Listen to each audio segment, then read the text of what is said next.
Hola, bienvenidos a un espacio para conversar con investigadores sobre cómo se verá afectada cada una de sus áreas de estudio post-COVID-19.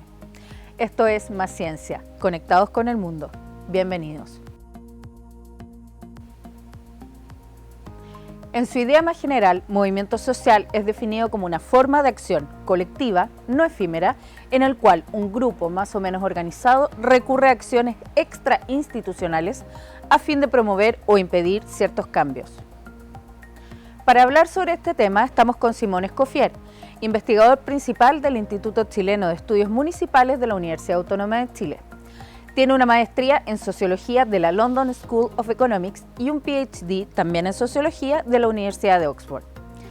Hizo un postdoctorado en el Centro de Estudios Latinoamericanos de la Universidad de Oxford y fue investigador invitado en la Universidad de California en Berkeley. Muchas gracias por darse el tiempo de conversar con nosotros.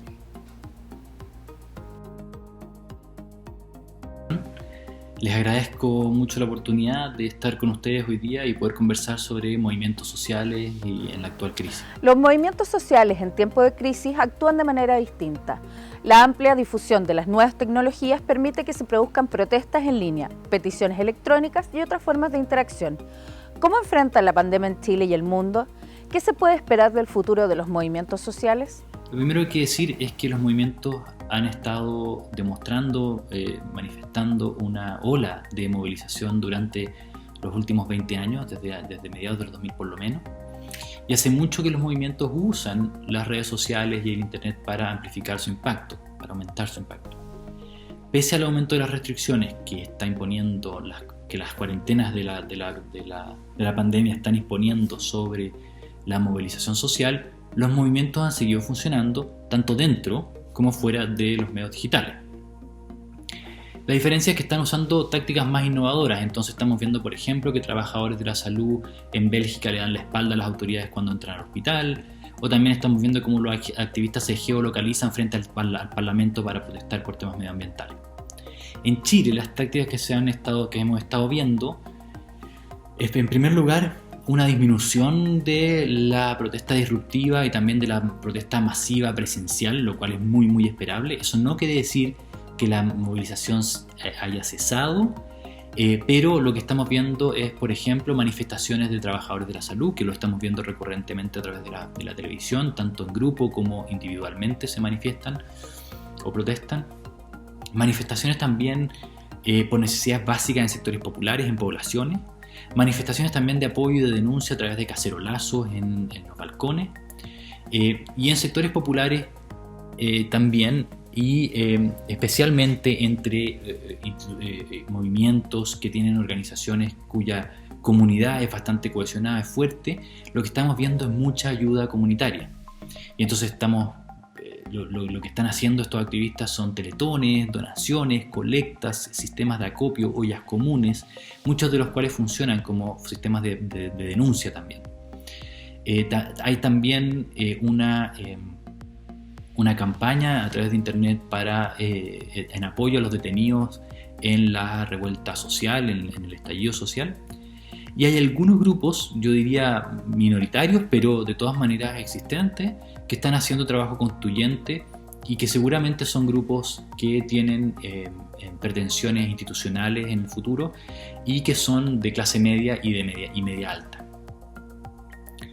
La crisis política y sanitaria que estamos experimentando en Chile nos va a dejar un escenario muy crítico que va a aumentar la sensación de desprotección y la desprotección objetiva también, y la polarización política, y por lo tanto las redes sociales, tal como lo veníamos diciendo, van a seguir ocupando un rol central en las movilizaciones y en la información de las personas, y las protestas van a volver a la calle.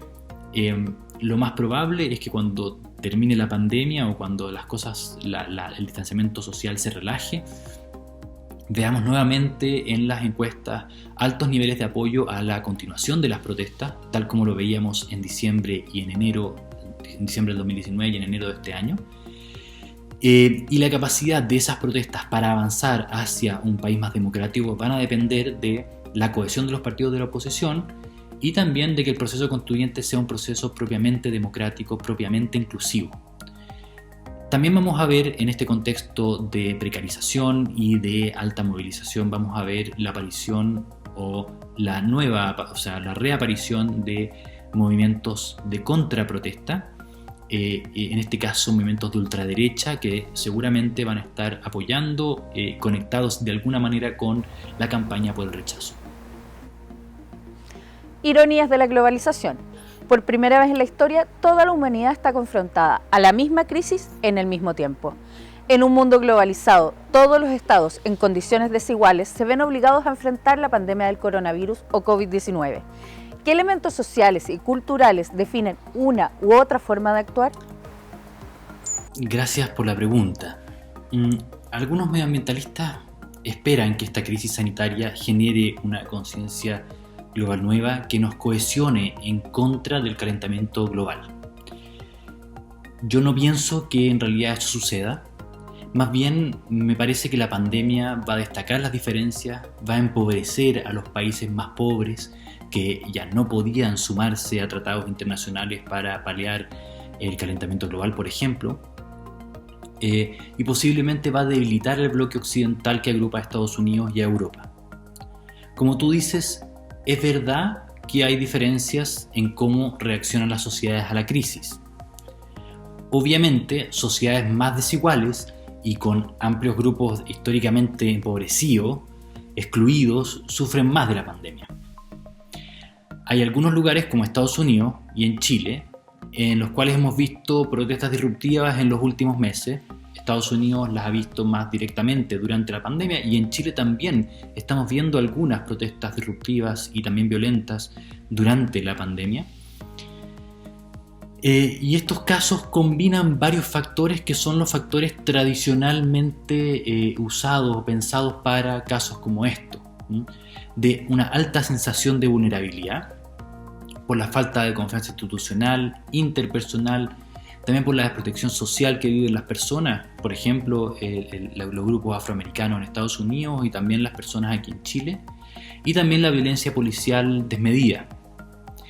El otro factor fundamental es la polarización social, porque la polarización social le da excusa, por así decir, o oportunidad a ciertos líderes sociales que llaman a las personas a protestar disruptivamente. Y finalmente hay una combinación, una combinación entre oportunidades de cambio que las personas ven a la hora de protestarse, es probable que tengamos un efecto a la hora de protestarnos, pero al mismo tiempo eso combinado con canales de influencia muy restringidos institucionalmente. Casi que no existen canales de influencia reales. Y Estados Unidos ha podido enfrentar esos desafíos a través de la alta descentralización que tiene, gracias al federalismo que tiene, y también aquí hay algunas autoridades que han sido un poco más razonables que otras y que han demostrado voluntades de cambio. Por otro lado, en Chile podríamos decir que tenemos como factor protector el caso el proceso constituyente que vamos a estar viviendo y que le está dando algo de cauce a las expectativas de cambio de activistas y personas en general. Y ese proceso lo más probable es que fortalezca nuestras instituciones, como ya decíamos, si es que, y a la sociedad civil también la va a fortalecer seguramente, si es que se lleva a cabo como un proceso auténticamente inclusivo. En países con buenos niveles de confianza institucional, cuyas autoridades han enfrentado bien y exitosamente la crisis, como por ejemplo Alemania, Uruguay, Finlandia, Nueva Zelanda, los movimientos de ultraderecha se han visto debilitados. Por otro lado, hay países con bajos niveles de confianza institucional que ya están en procesos ya más avanzados de la pandemia, como por ejemplo Reino Unido, en donde la gente incluso ha llegado a destruir antenas instaladas para la expansión del servicio de 5G, tanto colectivamente como individualmente, como forma de protesta en contra del gobierno, pero también en contra de estos servicios de 5G que supuestamente estarían expandiendo, promoviendo la pandemia de acuerdo a estos grupos de ciudadanos, muchos de los cuales son de ultraderecha. En China, que China también pareciera ser que va a salir fortalecida de esta crisis, el Estado está obteniendo más legitimidad para doblegar disidencias políticas. Y el ejemplo claro de eso es el de Hong Kong, en donde China ha hecho un trabajo quirúrgico realmente para poder consolidar su dominio sobre la población, sobre las élites en Hong Kong y al mismo tiempo ir expulsando, deslegitimando a los protestantes que actualmente, debido a las nuevas leyes que China está impulsando en Hong Kong, va a hacer que los activistas se vayan de Hong Kong y muchos de ellos ya se están yendo, por ejemplo, a países como Taiwán y otros de la región. El sociólogo Alan Turrell señala: lo que más me impresiona ahora es que hacía mucho tiempo que no sentía tal vacío. Hay una ausencia de actores, de sentido, de ideas, de interés incluso. Tampoco hay remedio ni vacuna. No tenemos armas, vamos con las manos desnudas. Estamos encerrados, solos y aislados. ¿Qué opinas sobre esta sentencia? Gracias por esta pregunta también, María Paz. Yo matizaría las palabras de Turrell. La teoría de Turrell tuvo su apogeo en los 1980 y 1990. Ya en ese periodo él diagnosticó como desarticulados y como no movimientos a grupos que se movilizaban de formas descentralizadas y con colaboraciones institucionales fuertes. Pese al diagnóstico desolador que él hace de la movilización, me imagino, durante la pandemia, es la sociedad civil la que lleva el liderazgo de los cambios fundamentales que nuestra sociedad necesita, incluso durante la pandemia. Como ya decía yo, pienso que los medios digitales están abriendo espacios alternativos a los movimientos durante la pandemia y los movimientos han seguido movilizándose, probablemente menos o de maneras diferentes a lo que era previo a la pandemia, pero han seguido movilizándose. Y en diferentes conferencias y revistas académicas lo que estamos viendo desde hace por lo menos un mes y medio atrás es que los activistas no solamente están movilizando, sino que además están innovando, como yo ya les comentaba. Entonces estamos viendo asambleas online, trabajadores de la gig economy como de Amazon, Uber, de call centers, que salen de sus galpones y se rehúsan a entrar al trabajo. Entonces, si ustedes se dan cuenta, no solamente se usan los medios digitales como ya lo hemos destacado previamente, sino que además se usa, la gente protesta de todas maneras presencialmente o fuera de internet también, ¿ya? Y la gente hace, por ejemplo, lo hemos visto aquí en Chile, cacerolazos desde los balcones, marchas virtuales. Ahora se va a celebrar el parade o el Día del Orgullo LGBTI a través de internet, por ejemplo. Se hacen también tormentas de Twitter, performances por streaming, instalaciones. Por ejemplo, Extinction Rebellion hizo una instalación que puso un conjunto de zapatillas en el centro de Londres ahora recientemente. Y bueno, tanto Chile como el mundo tienen desafíos fundamentales en los próximos años, en la próxima década, pero también en los próximos años después de esta pandemia. Y la pandemia no debería ser la razón que nos desalentara o que nos disuadiera de actuar colectivamente. Muchas gracias, Simón. Muchas gracias, María Paz. Ha sido un gusto estar contigo y con todas y todos que nos están viendo para conversar sobre los movimientos sociales en la actual crisis y también para hablar sobre lo que se viene después de la pandemia. Este es un tema fundamental sobre el que tenemos que reflexionar más si queremos tener sociedades más sustentables. Bueno, llegamos al final de este capítulo. Reiteramos el agradecimiento a Simón y los dejamos invitados a un nuevo capítulo de Más Ciencia, conectados con el mundo, porque la investigación es la respuesta al futuro. Nos vemos. Muchas gracias.